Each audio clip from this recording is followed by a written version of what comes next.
हमारे साथ market outlook पर चर्चा करने के लिए डायमेंशंस कॉर्पोरेट फाइनेंस के मैनेजिंग डायरेक्टर अजय श्रीवास्तव जुड़े हैं। Ajay ji, good morning. सबसे पहले तो इंडसइंड बैंक पर आपका क्या व्यू है जो हुआ उसको देखकर, और क्या सलाह होगी आपकी इन्वेस्टर्स को? देखिए, जो हुआ आई थिंक ये बहुत ही गलत हुआ है बिकॉज़ ये तो एक मेजर रेगुलेटरी इश्यू था और मेजर रिपोर्टिंग इश्यू था जो बैंक को पता था और बैंक ने बताया नहीं। इसकी इम्प्लीकेशन और भी हो सकती हैं, इंडिया में बच जाएँगे लेकिन अगर विदेश में होते तो अब तक शेयरहोल्डर सूट लेके उनके बैंक का लिक्विडेशन हो जाता लिटरली स्पीकिंग कि आपको पता था और आपने थोड़ा-सा बताया भी नहीं इन्वेस्टर्स को, हमारा पोज़ीशन नहीं है। लेकिन आई थिंक ब्रॉडली स्पीकिंग ये एक चीज कहती है एक इंडस्ट्री रेगुलेटरी सिनेरियो के बारे में कि इतनी बड़ी चीज आपकी फॉरेन एक्सचेंज डेरिवेटिव कॉन्ट्रैक्ट्स कैसे सालों भर साल निकल गए कि एक डेस्क प्रॉफिट बुक कर रहा है, दूसरा डेस्क लॉस नहीं बुक कर रहा है। ऊपर से सुनने में डिटेल नहीं पता, हमको लगता है कि ये टू सिंपलिस्टिक वर्जन है जो हुआ वहां के अंदर बैंक के अंदर में। बट फिर वही बात आती है, बैंकिंग फाइनेंशियल इंस्टीट्यूशन में ग्लोबली क्यों इन्वेस्टमेंट कितनी कम जाती है, इसीलिए जाती है बिकॉज क्या प्रॉफिट कहाँ से निकल के आ रहा है वो कब आपको कब लगेगा, ये प्रॉब्लम करता रहेगा। इसलिए ग्लोबली देखेंगे, इंडिया में देखेंगे, लास्ट 3 सालों में बैंकिंग इंडस्ट्री फ्लाउंडर कर रही है। जैसे ग्लोबली में 4-5 बैंक ही चल रही हैं, इंडिया में भी वही चल रही हैं। बट शेयर होल्डर रिटर्न्स कभी ना कभी ये नुकसान देती हैं, किसी ना किसी क्वार्टर में आके कभी कोई रीजन से कर देती हैं प्रॉब्लम। तो इसलिए इन्वेस्टर्स का रिटर्न निकलना बैंकिंग इंडस्ट्री से बहुत मुश्किल होते जा रहा है और देयरफॉर निवेश भी इसके अंदर में से रिटेल इन्वेस्टर का इंडस्ट्रियल्स की जगह करना बेहतर होगा, जहां पे प्रेडिक्टेबिलिटी है, रेवेन्यूज है, कंपटीशन कम है। Banking industry world wide commodity हो गई है और उसके लिए ये डिस्क्लोजर के बाद में इस बैंक को रिकवर करना, स्टॉक मार्केट रिकवरी अलग चीज है, बहुत ही मुश्किल होगा बिकॉज वहां के एम्प्लॉयज भी थोड़ा सा झटकेंगे, न्यू एम्प्लॉयज ज्वाइन नहीं करेंगे। बैंकिंग इंडस्ट्री में डिपॉजिटर्स थोड़ा सोचेगा एक बार के लिए कि यार हमें पैसा इसमें रखना चाहिए नहीं रखना चाहिए। तो इसकी इम्प्लीकेशन बहुत है, इसकी और चलती रहेंगी, साल 2 साल इम्प्लीकेशन ये खत्म नहीं हो जाएंगे ओवरनाइट। तो जो भी आज इन्वेस्ट कर रहा है, एक समझ सकते हैं कि वैल्यू इन्वेस्टमेंट है, बट ये वैल्यू इन्वेस्टमेंट नहीं, ये इम्पेयर्ड इन्वेस्टमेंट है। और जब तक इसका क्लीनलीनेस नहीं आएगी इस बैंक के अंदर में, आपको मेरे हिसाब से तो इन्वेस्ट नहीं करना चाहिए इस बैंक के अंदर और स्टॉक में। आगे मार्केट जो मर्जी करे, बट एक इम्पेयर्ड इंस्टीट्यूशन फाइनेंशियल इंस्टीट्यूशंस को रिपेयर करना बहुत मुश्किल होता है।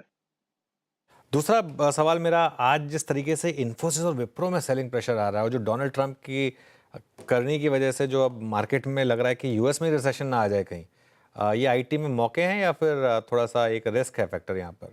देखिए आईटी इज ओनली स्टॉक जो आपके पास में अनुज जी आज की तारीख में मल्टीपल वर्सेस ग्रोथ का गैप देखेंगे सबसे ज्यादा वही है।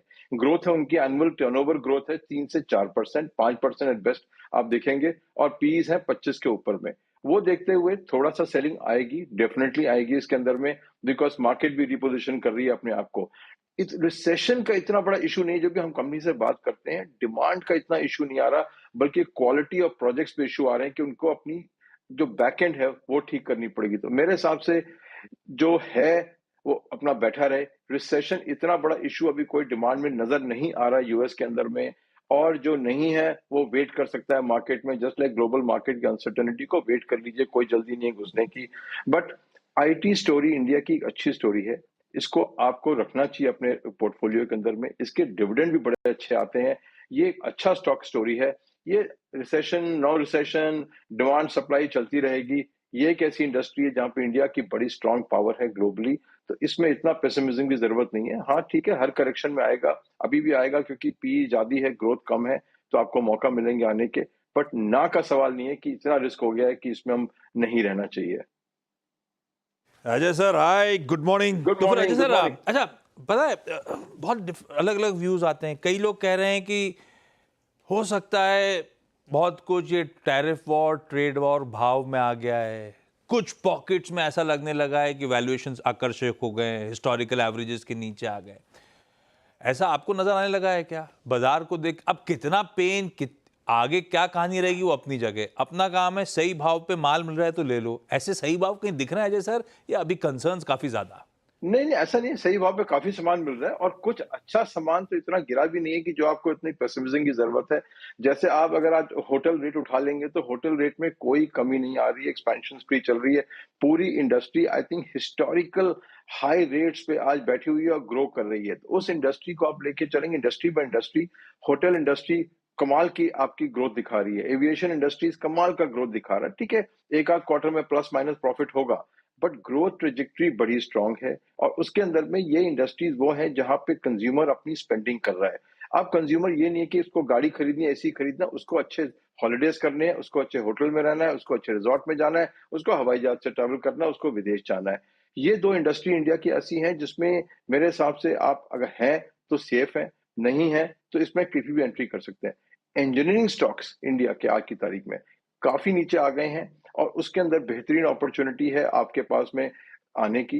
एक ही कैवियट है, कोई जल्दी नहीं है। आप अगर अपने 100 रुपए डालने हैं, 20 डाल लीजिए, 25 डाल लीजिए, पर ये कहना कि अब बिल्कुल ही दुनिया खत्म होने वाली है, ये तो हम नहीं कहेंगे। हमने कई बार देखा है मार्केट गिरते हुए, कई बार देखा है उठते हुए और फिर एक दिन आके बोलते हैं कि मार्केट तो बहुत ही बढ़िया अपॉर्चुनिटी दे रही है और कब बोलेंगे? जब मार्केट 20% ऊपर हो जाएगी।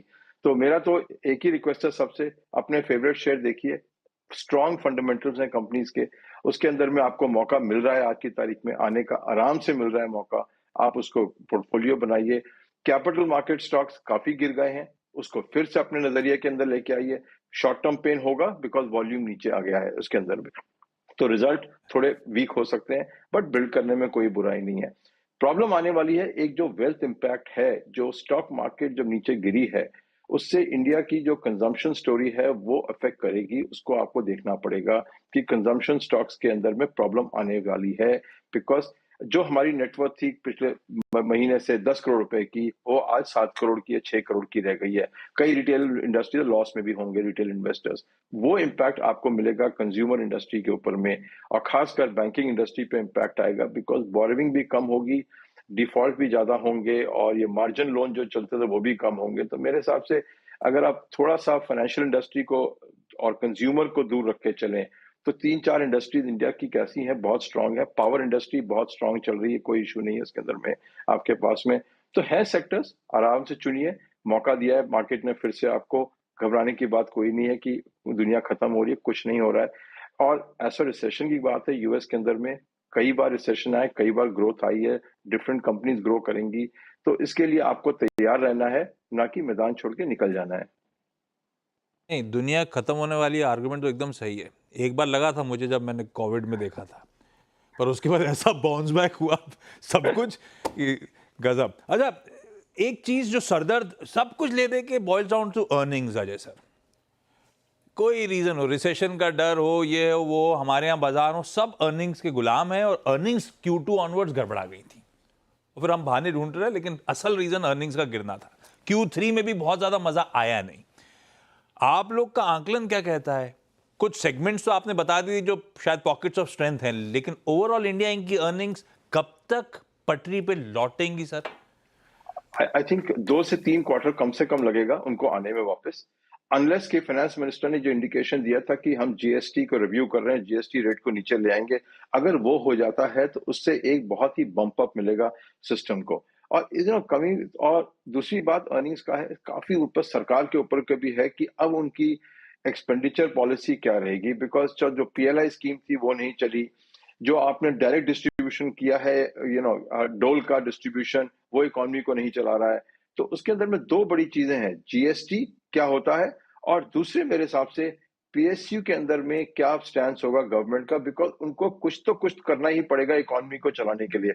इकोनॉमी रुक रही है, धीरे हो रही है, जनवरी के इंडिकेटर जो हम भी देख रहे हैं वो और भी स्लो होते जा रहे हैं।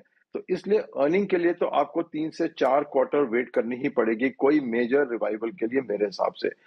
फर्क इतना है कि अब मल्टीपल आपके कम हो गए, तो आपको एब्जॉर्ब करने का शौक काफी आसान हो गया है कि अगर अर्निंग फ्लैट या होती है तो आपको अब उतना डर नहीं है मार्केट मल्टीपल से। बट जीएसटी चेंज और पीएसयू के ऊपर में स्टैंड मार्केट को बिल्कुल ही उल्टा कर सकता है। और मेरे हिसाब से जो एक्स आरबीआई गवर्नर को लिया गया है पीएमओ में इकोनॉमिक पॉलिसी के लिए, कुछ ना कुछ तो होगा, बिकॉज सरकार भी जान रही है कि बाजार के अंदर में और मार्केट के अंदर में स्लो डाउन कितना रैम्पेंट फैला हुआ है, उसको करने के लिए। तो एज अ निवेशक, एज अ स्ट्रेटेजिस्ट, हम तो ये प्लान कर रहे हैं कि जीएसटी में आएगा रेट रिडक्शन, और खासकर उस सेक्टर्स में आएगा जहां डिमांड बढ़ानी है उनको, लाइक टू व्हीलर एक्सेट्रा में डेफिनेटली आएगा।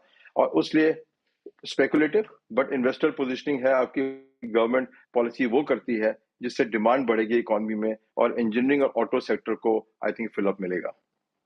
ऑलराइट, अजय जी बहुत बहुत शुक्रिया आज हमारे साथ थैंक जुड़ने यू के अनुज जी। लिए।